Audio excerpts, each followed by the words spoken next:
Assalamu alaikum warahmatullah. Idan wannan shine karan zuwan ka na farko na wannan tasha ta mai albarka ka dawo da karan nama alamar subscribe da alamar kararrawa shine zai baka damar samun labaran mu da zarar mun dauka.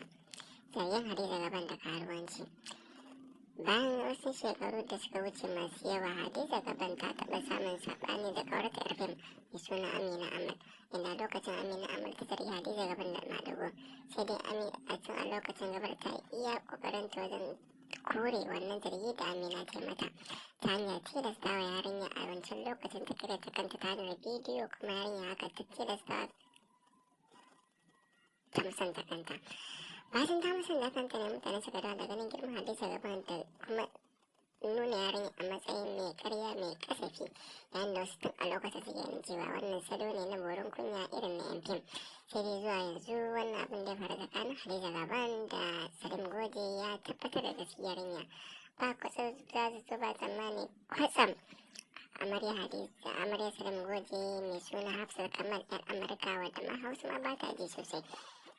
Ta wallafa a shafinta tana live a social media cewa mijinta tana zargin shi da bin mata. Sai dai ga ma evidence ɗinsu daga cikin manyan matan da ke bi kwatsam sai aka suna Hadiza gaban ya tabbata a cikin screenshot. Labari ya yi zafi iya zafi. Hadiza gaban ta rasa me yake mata daɗi, Salim Goje rasa me yake mai daɗi ba shiri ya shirya da matasansa abokansa suka tunkari gidansu wannan ita yarinya matar shi Hafsat Kamal da ke Abuja. Zuwansa gidan ke da wuya mutane Hafsat ta sanar a social media cewa ga Salim ya zo gidansu da mutane fa zai mata illa. Nan fa mutane suka je suka da niyyar su bata kariya dole Salim ya bar wajen. To bayan Salim ya bar wajen ne ake zargin tuni Hafsat ta fice daga gidan mata koma Amerika. Wasu na ganin abin da Hafsat ta yana da amfani sosai na tonawa asirin waɗanda suke cin amanar matansu da kuma matan da suke nuna mutane su mutane ne na kirki, mutane ne masu ba mutane shawara, mutane ne wanda su suna ganin ba sa wani abu da yake mummuna kamar wannan. An sani kowa yana zunubi, sai ya suna irin wannan abin.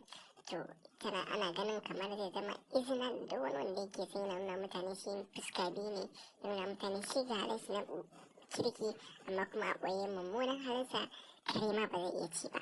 Mutane su mamaki sosai yadda Hadiza gaban take fitowa ta nuna mutane za ta ba ta shawara, za ta yi kaza, za ta yi kaza da tana aikata wannan aiki.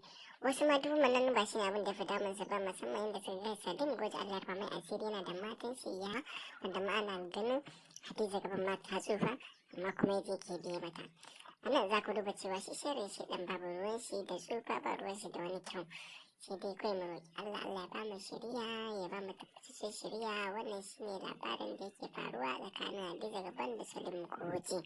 Wasu kuma suna ganin ita Hafsat kamar wannan abin fatani bai amfani ta da komai ba, tunda ta yi ne don ta tura mai asiri kuma ya tonu, wanda kuma ana ganin wani lokaci za a iya manta abin nan da ya faru, wanda kuma sai suna ganin abin nan ba abin da za a iya manta shi ba kuma zai taɓa siyasar shi. Ita kuma Hadiza gaban ana ganin yadda aka manta da Amina Amal ita ma haka za a manta da ita, wanda ake ganin shi kuma ita a karan kanta abin da bai amfani ta ba tuni Salim Goje ya seta ta da takardar saki ya sake ta, wanda su suna ganin abu ne mawuyaci wani namiji ya ƙara auren ta ya yarda da ita, wanda kuma suna ganin a wannan ma'aikata da ta ne mazan kirki ita irin ta za su nema ta rasa aura.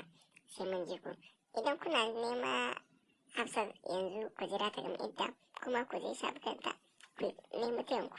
Allah ba da sa'a. Mun gode.